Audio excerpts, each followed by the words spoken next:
Hey everyone, I'm 21 male, and I'm a single child. Growing up, it was quite lonely to be a single child. I suppose that is what led me to being my mama's boy. My mom, 45, was very attached to me. I realized that growing up, it was because of how unavailable my dad, 46, was.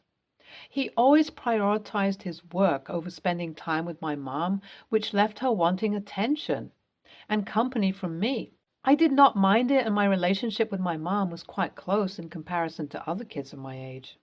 It was a little strange for others, but I did not care much. I was happy having my mom be my best friend, but everything changed when I was about 13. Right before my 14th birthday, my parents' close friend, Cynthia, 44, showed up. I had known Cynthia as a fun aunt that I saw every year for Thanksgiving. She was my mom's school friend, and she knew my dad at university, but surprisingly, she was not the one who brought them together. However, she openly mentioned often how much she wished it was her dating my dad and not my mom, as my mom was a community college graduate while Cynthia had a proper degree from a popular college. Although she would say it in a joking manner, I refused to believe her.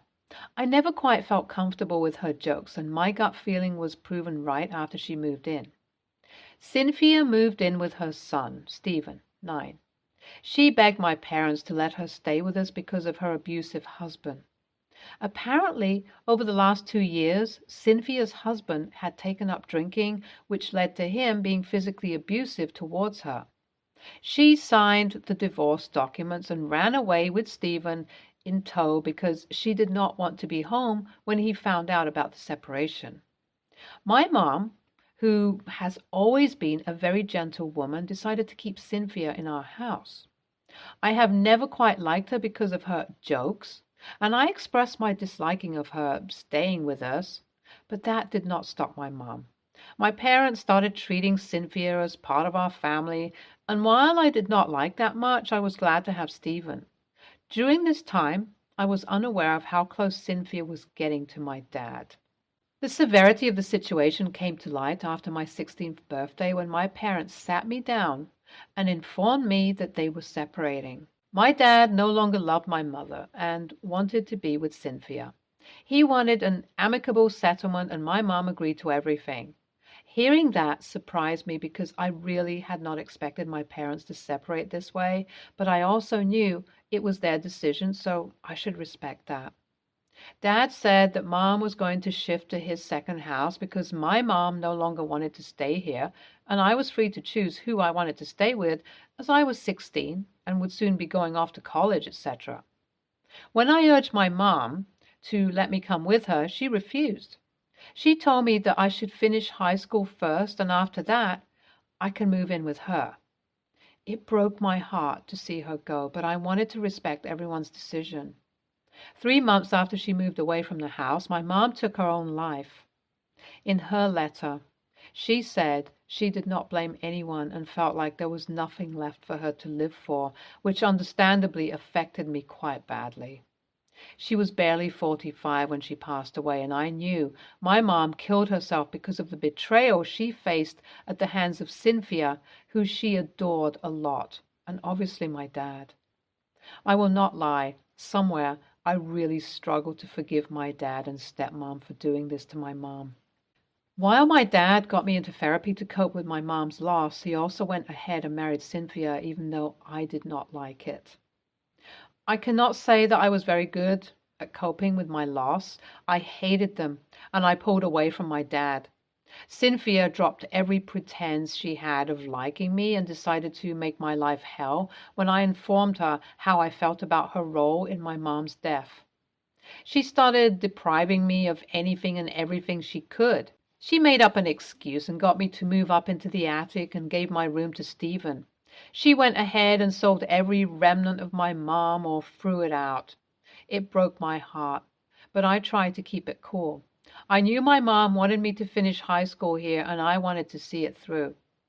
Once high school was done, I went to a university 4 states away and went no contact with my dad and stepmom. Stephen and I were no longer as close as we used to be when we were kids, but I was not hostile towards him, so he was the only one I stayed in touch with since I moved out. Last year, my dad passed away. I was present at the funeral, and when I was there, I was approached by my father's lawyer. He gave me a card and told me to contact him after everything was said and done. Once all the guests had left, Cynthia sat me down and told me that I was no longer welcome in the house. As his wife, Cynthia is the owner of everything, and she does not want a trespasser like me on the property. That hurt me. I did not know where she found the audacity to treat me that way. I came back to my university feeling extremely bad. That's when I remembered the card that I got, and once I contacted him, I learned that I inherited the second house from my mom. My dad was aware of this, and he had co-signed it. It filled me with a little joy to learn that I had something that was the remnants of both of my parents, even though it was the house where my mom killed herself in. As I was in the last semester of my degree, I wanted to wait until I had finished my degree to move back into the house and deal with my stepmom and her audacity to call me a trespasser. As Stephen and I were decently friendly with one another, I decided it only fair that I warn him about it when I finished my last exam. I told him that the second house is mine and I plan on taking it back, and it would serve him and his mother well if they stayed out of my way. He told me that I am too late for that, as his mother has already moved into the second house, and she is planning on selling the house as she has no reason to keep it. Hearing that pissed me off to no end. I have contacted my lawyer, and I'm planning on taking her to court. I do not plan on letting her get away with this, and I just wanted to talk about this with someone, as I have no one left to talk to. Thank you for reading. Update 1. Hey everyone, thank you for all of your sweet words. I feel like this is a valid thing to fight for. This is my family, and this is my family heirloom, and Cynthia is just taking everything because she can. I hate how she simply dared to cut me off like that, and I hate that she did that. I plan on getting my revenge, but I have never felt so much hatred for someone. I feel pure hatred towards her, and I want to destroy her in the court. But I wonder if this makes me an a-hole. I hope it does not make me an a-hole, because I really do not want to be one. Also, just to make it clear, when I was 16, my mom was 45, Dad was 46, and Cynthia was 44. She moved in with us when she was 41. Mom was 42, and Dad was 43. Update 2. Hey everyone. Sorry it took me a while to get back to you. Thank you for reaffirming that I am not an a-hole. Sometimes I do feel like an a-hole, as she did send me a lot of messages expressing how terrible of a person I am for taking her to court. But I am trying to not let her opinions and words affect me. On the other hand, my lawyer found something incredibly important for the case. Turns out, Cynthia is not divorced. She never filed the papers, so technically she's still married to her husband, who is Stephen's bio father. Not only that, but my lawyer also found out that Cynthia had been messing with my father's finances, which he thinks is a good sign for us to win the case. So here's to hoping that we do. Update 3. Hey everyone, things have changed for the better, and a lot of things have happened, and I will try to explain everything in this update. So, as there was a second marriage while the first marriage was not annulled, Cynthia and my dad's marriage was considered illegal. Then, on top of that, her stealing of funds was an addition to her list of wrongdoings. Since she sold a lot of things from the second house that was under my name without asking me for permission, she had to pay me back for that. She was also kicked out of the house that I grew up in, as she is not the owner of the house. Stephen was not very happy about this. He told me how he felt about this. He hated that I am behaving this way because I am not like this. In his opinion, I am being a bad person by kicking his old mom out, and my parents would not have wanted this from me. I told him that I do not care because his mom ruined my entire family. His mom was the reason why my mom took her life and my parents separated. Stephen said that my mom was depressed and pathetic in the first place. If I could, I would have punched him right then and there, but I did not want to get a physical assault charge against myself because we were at the courthouse. Cynthia is not happy with me, but I could not care less. She's also going to jail for 1 year because of the charges, so I can't say I'm too upset about it. I'm living in the house that I grew up in right now, and honestly, the house seems so similar but foreign to me. While I did get the houses back, I do not know if I'm going to keep these houses, but let's see what we're going to do. Stephen and Cynthia are out of my life, and I am glad that they are.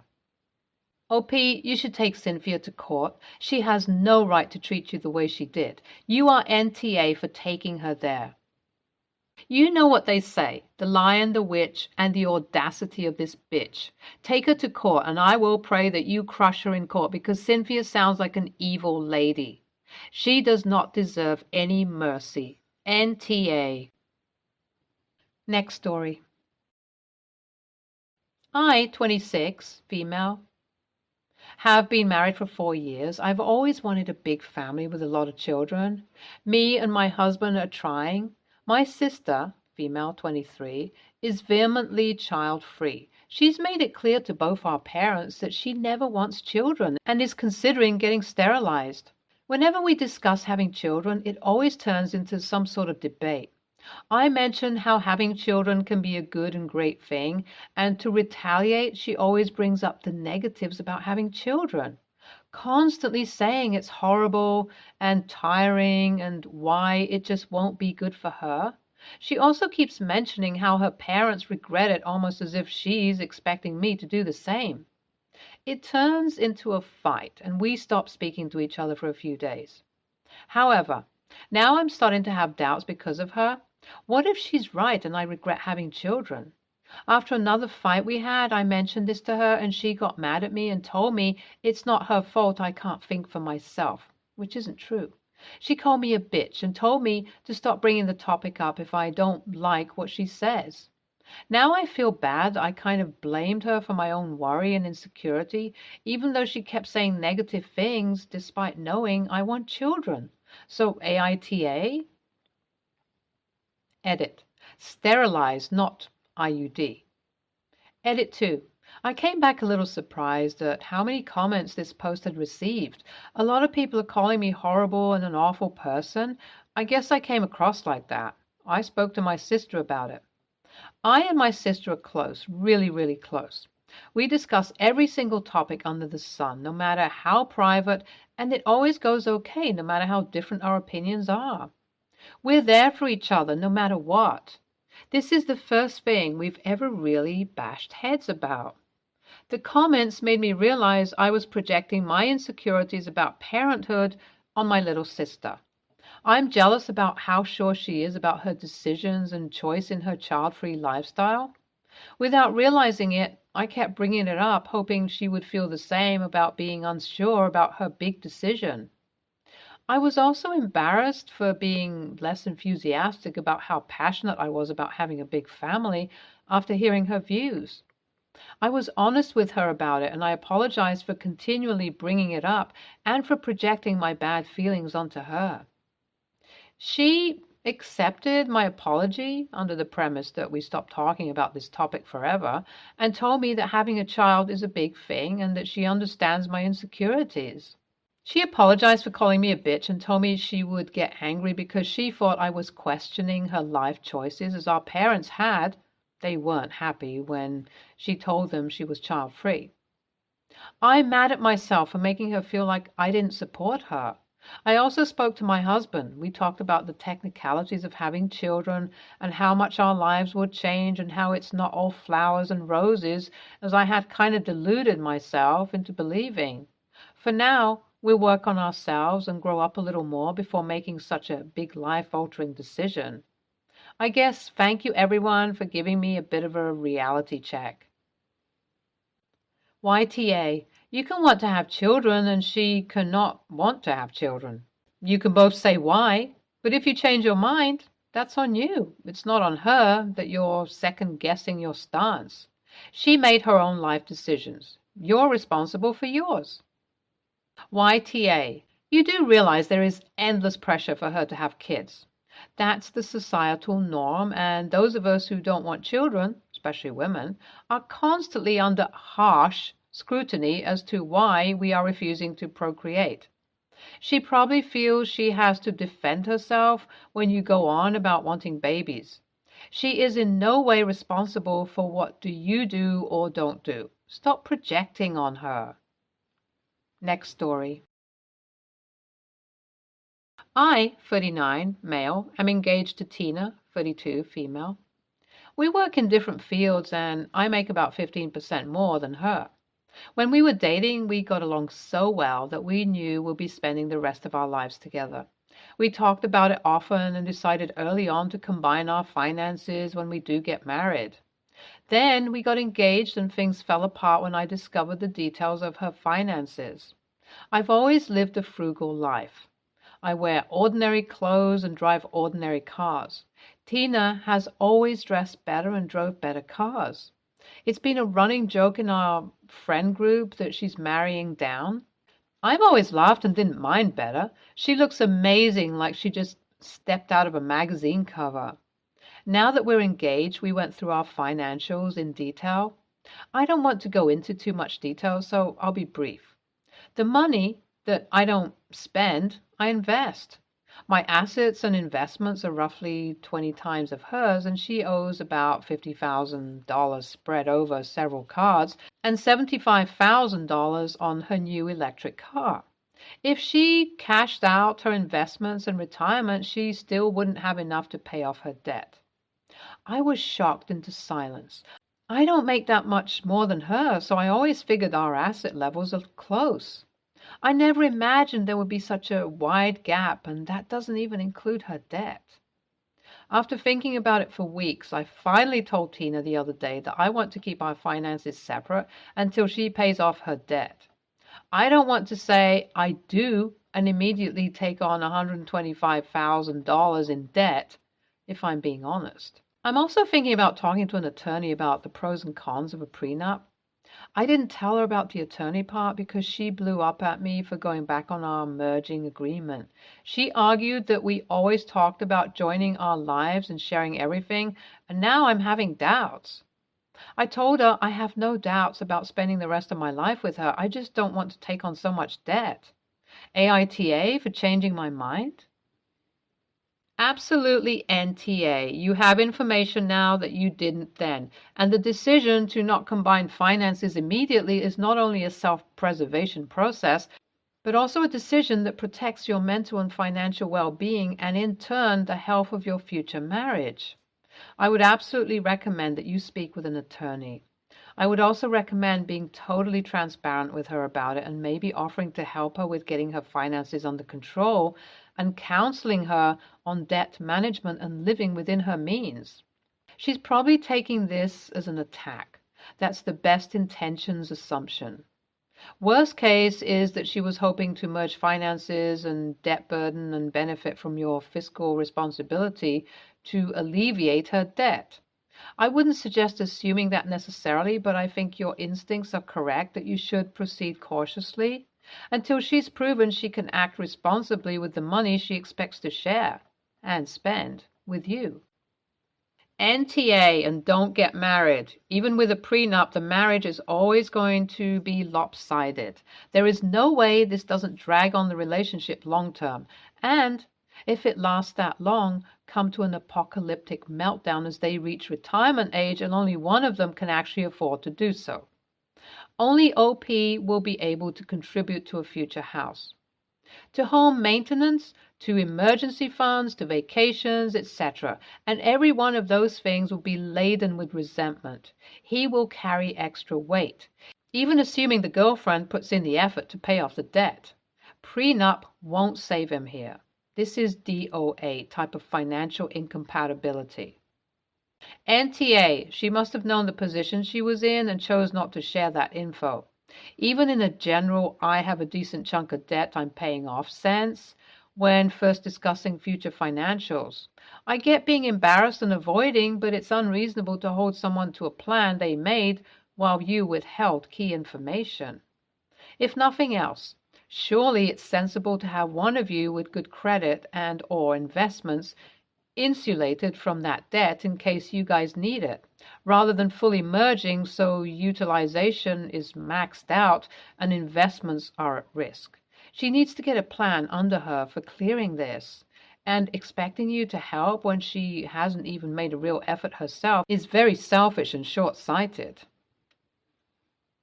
Stay tuned for more stories from Argo Relationships.